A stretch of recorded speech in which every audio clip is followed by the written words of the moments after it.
Rencana pemerintah akan mengurangi armada besar Bagita dan mengurangi jam operasional mendapat tanggapan beragam dari masyarakat.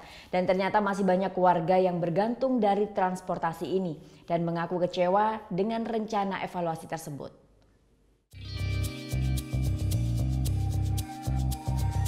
Gak susah ya, soalnya kan penggunanya bukan hanya dari pagi sampai sore kan.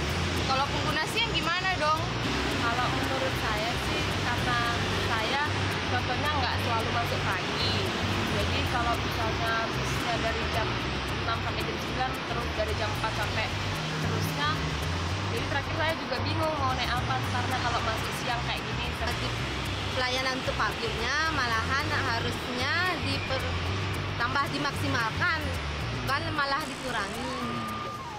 Nggak usah dikurangin aja, mendingan juga masih beberapa orang masih perlu kok soalnya itu sama kita tuh, terutama untuk anak-anak sekolah kan, terutama anak-anak kampus-kampus itu.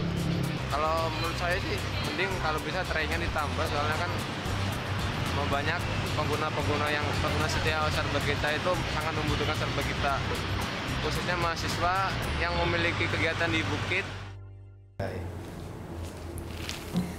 Udah selesai kan nontonnya? Nah, jadi jangan lupa buat like, komen, dan subscribe ya.